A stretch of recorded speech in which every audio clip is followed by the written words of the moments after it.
सास बहू में हंगामा, घर आए शकुनी मामा। सुबह सुबह सास अपने भाई को फोन लगाती है। हेलो, अरे किधर है तू? बहन की कोई खबर नहीं लेगा? यहाँ मेरी सारी सत्ता लूट रही है धीरे धीरे करके। अरे क्या हुआ दीदी, सुबह सुबह ये रुदाली क्यों शुरू कर दी? ऐसा क्या पहाड़ा टूटा है? अरे तेरे धर्मराज ससुर ने तिजोरी की चाबी बहू को दे दी है। पैसों का हिसाब भी उसी के पास रहता है। सिर्फ तिजोरी की ही नहीं, बेटे की चाबी भी उसी के पास है। अब उसी की बात सुनता है। अरे जल्दी से आ जाना, वरना तेरी बहन कंगाल हो जाएगी भाई। अरे बहन श्री, रहो टेंशन फ्री, आ रहा हूं मैं तेरी बहू का पासा पलटने। अगले ही दिन मामा घर में आ टपकते हैं। अरे मामा जी, पाए लागू। बहू, पाँव छू के पैरों के नीचे की जमीन खींचना तो कोई तुमसे सीखे। हाँ, क्या मतलब मामा जी? अरे तुमने अपनी सास के पाँव छुए और पूरे घर की सत्ता हड़प ली। साले हैं? साहब, साले साहब कब आए आप? आ तो 40 साल पहले गया था। तुम्हारा दिमाग कुछ ज्यादा ही चलता है और जुबान भी। खैर, तुम्हारी बहन पे गए हो ना इसीलिए। जीजाजी, आप काफी मजाकिया हो गए। वैसे बहू ने घर की सत्ता हड़पी नहीं है, उसको दी गई है। वो गुणी है, समझदार है और उत्साही भी है।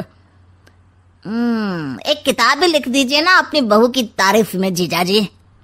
तभी सास वहां आ जाती है। अरे भाई, मेरे भाई आ गया तू। आजा आजा आजा, तेरे लिए पकवान बनाए हैं मैंने। हाँ हाँ साले साहब, खाइए। आपके घर में तो मिलते नहीं होंगे पकवान। क्या मतलब? मतलब आपके घर में आपकी बहन थोड़ी ना रहती है, उनके हाथ के पकवान थोड़ी ना मिलते होंगे, यही कह रहे थे ना ससुर जी?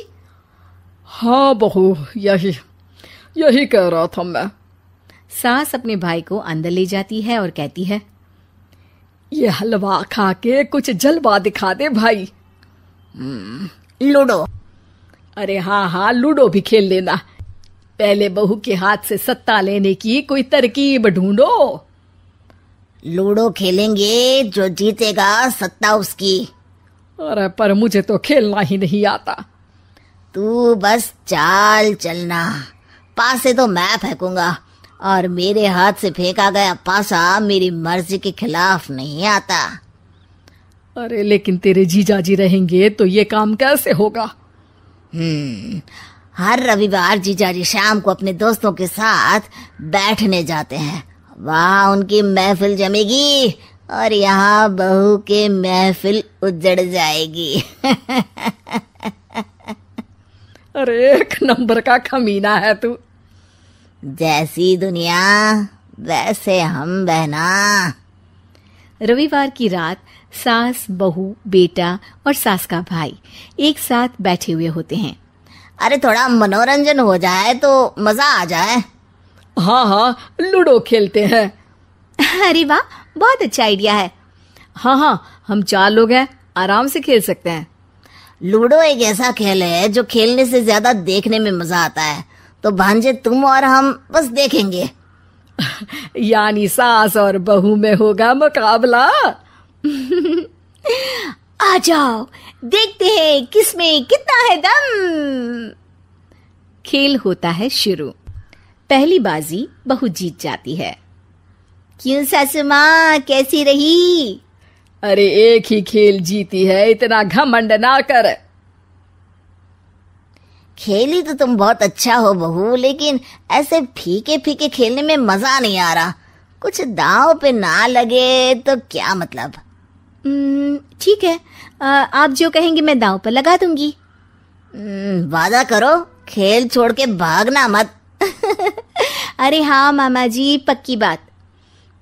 क्योंकि मेरी बहना कच्ची खिलाड़ी है, तो उसकी तरफ से पास से मैं फेंकूंगा। बुढ़ापे में तो वैसे भी हाथ कांप रहे हैं, पास से क्या फेंकेंगी सासू माँ। बहू को पता नहीं था कि मामा के फेंके पासे हमेशा सही बैठते हैं। वो बस पहली बाजी जीत के खुद को चैंपियन समझ रही थी। अगर मैं हार गई तो बहू को अपने पुराने गहने दे दूंगी, और अगर बहू हार गई तो तिजोरी की चाबी और घर के पैसों के हिसाब की जिम्मेदारी वापस मेरे हाथ में दे देगी। हाँ हाँ, मंजूर है मुझे। अरे रुको तो, थोड़ा सोच समझ के। अरे सोच लिया और समझ भी लिया। दूसरी बाजी शुरू होती है। मामा के फेंके एक भी पासे उनकी मर्जी के खिलाफ नहीं जाते। बहू को पसीना आ जाता है, पर सास को टक्कर नहीं दे पाती। आखिरी गोटी के घर में जाने के लिए सास को 1 नंबर चाहिए, जबकि बहू एक बार भी घर में नहीं पहुंची है। अरे क्यों बहू, अब कैसी रही? ये गोटी अंदर जाएगी और तिजोरी की चाबी बाहर आएगी। मैंने बोला था तुमसे कि मामा से पंगा मत लो। मुझे क्या पता था कि ये मामा नहीं, मामा शकुनी है। मामा पासा फेंकता है और सास जीत जाती है और घर की सत्ता वापस सास के हाथ में आ जाती है। बहू रोने लगती है। इतने में ही वहां ससुर जी आ जाते हैं। अरे रो क्यों रही हो बहू? क्योंकि मामा ने मुझे मामू बना दिया।